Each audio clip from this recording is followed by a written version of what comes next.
Assalamualaikum warahmatullahi wabarakatuh. Salam jumpa dalam Suluh Berkah Channel. Kali ini adalah liputan kuliah umum pendidikan guru pengajar Al-Quran atau PGPG At-Tartil. Kali ini saya menyampaikan mata kuliah umum penguatan tata kelola lembaga pendidikan Al-Quran, baik itu ada di Taman Kanak-Kanak Al-Quran maupun Taman Pendidikan Al-Quran. Buat sahabat Suluh Berkah yang baru bergabung, jangan lupa subscribe, like, dan komen untuk keberlanjutan tali silaturahim kita untuk mengikuti tayangan-tayangan yang lain. Untuk itu, selamat menyaksikan. September hari ini adalah merupakan kuliah di awal untuk kuliah umum manajemen pendidikan Al-Quran.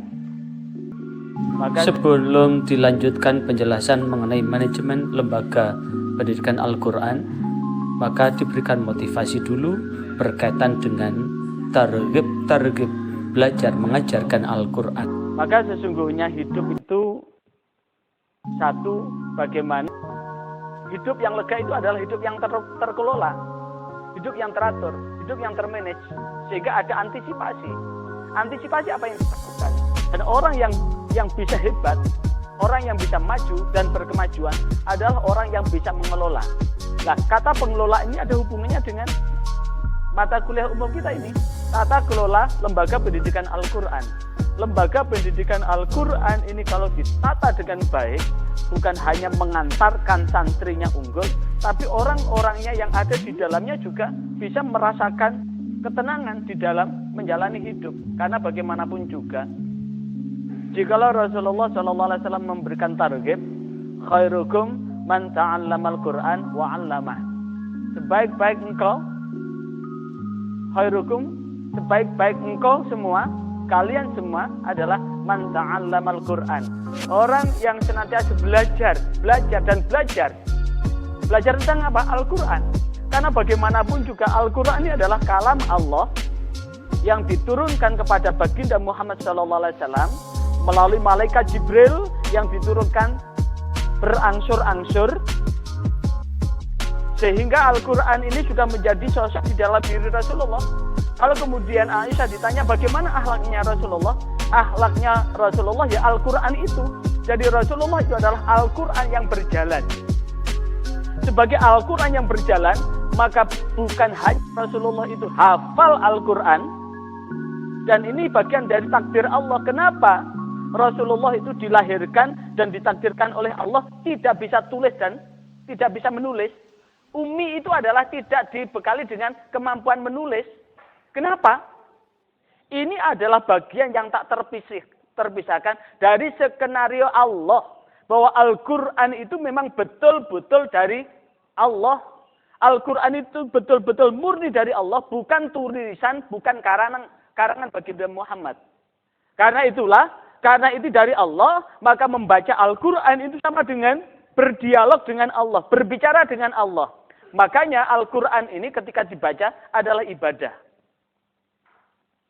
Sehingga di dalam riwayat adalah man qara'a harfan min kitabillah falahu hasanatan wal hasanatu bi asyri amsalihha.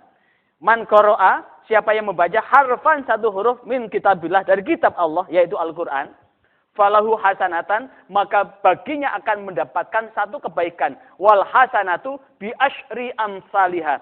Setiap satu kebaikan itu akan dilipat gandakan menjadi 10. Ada satu yang berpendapat bahwa apa rahasia bi asyri amsalihha itu adalah bahwa setiap huruf itu dijaga 10 malaikat. Makanya ketika sedang mengkhatamkan Al-Quran, itu malaikat turun semua.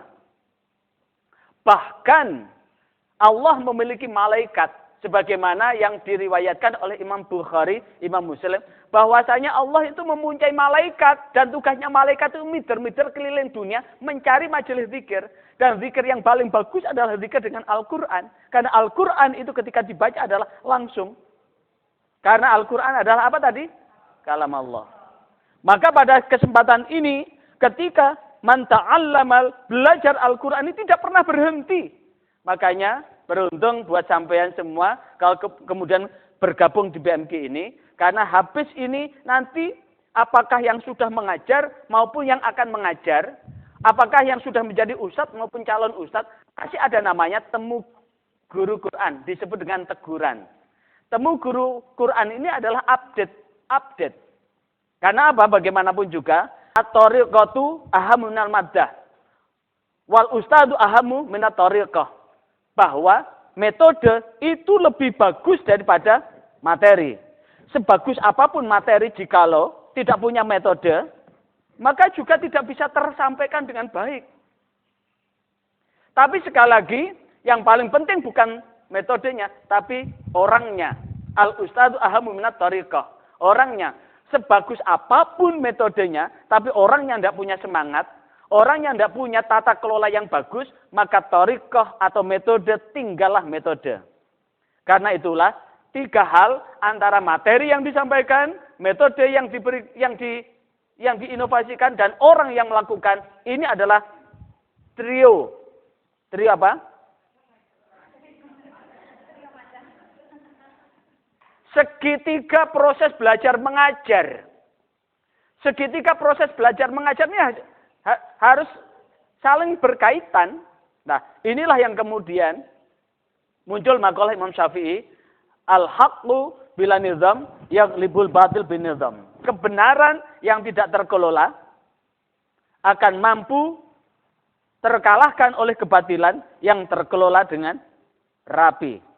Al-Quran ini adalah sudah yakin bahwa Al-Quran ini adalah materi langsung dari Allah.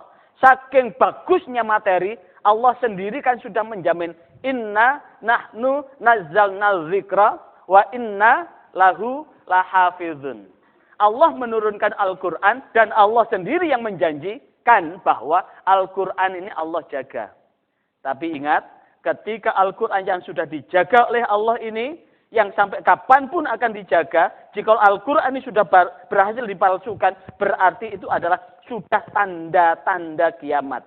Karena bagaimanapun juga, Al-Quran itu ada di dada umat Islam. Keliru sedikit, ada tulisan satu, keliru aja, sudah langsung kelihatan itu. Berkali-kali kan di media sosial kita, ada beberapa cetakan, keliru satu aja. Sudah kelihatan. Itu artinya, wujud bahwa Allah menjaga itu. Nah, Allah sudah menjaga, tapi ketika kita di dalam proses belajar mengajarnya tidak menjaga, maka ini juga tidak akan bisa berjalan dengan baik. Maka inilah yang kemudian kuliah umum untuk materi ini kita ketengahkan hanya 2 jam, hanya sekedar sebagai motivasi aja. Sekali hanya sebagai pemantik aja, memantik semangat panjenengan untuk apa? Bagaimanapun juga untuk tetap bagaimana kita bisa melaksanakan tugas yang profetis ini. Apa tugas profetis itu? Tugas yang melanjutkan dari tugas kenabian, kerasulan. Kenapa? Nabi atau Rasul itu adalah orang yang Allah tunjukkan. Nabi, Rasul itu adalah orang yang Allah pilih untuk mendapatkan wahyu. Setelah mendapatkan wahyu, Rasul ini dikasih tugas untuk apa? Menyampaikan kepada umat supaya apa yang diwahyukan Allah itu bisa menjadi pedoman hidup. Ketika Nabi sudah tidak ada, wahyunya masih ada, siapa yang melanjutkan? Guru-guru Quran. Ketika nabinya sudah tidak ada, karena nabi terakhir adalah baginda Muhammad SAW. Wahyunya masih ada sampai sekarang. Siapa yang melanjutkan? Ya guru-guru Al-Quran. Sehingga al-ulama warasatul anbiya. Ulama pewaris Nabi itu ya guru-guru Al-Quran hakikatnya, bukan mubaligh. Apalagi mubalignya hanya sekedar mencari. Apalagi dai entertain. Yang kemudian hanya sekedar mengejar mengejar rating supaya yang ngundang itu semakin banyak, membuat berbagai varian-varian yang tidak menunjukkan kemubalikannya. Misalkan ada mubaligh yang berlagak seperti kera. Pencuritan kayak kera begitu. Itu kan hanya entertain itu.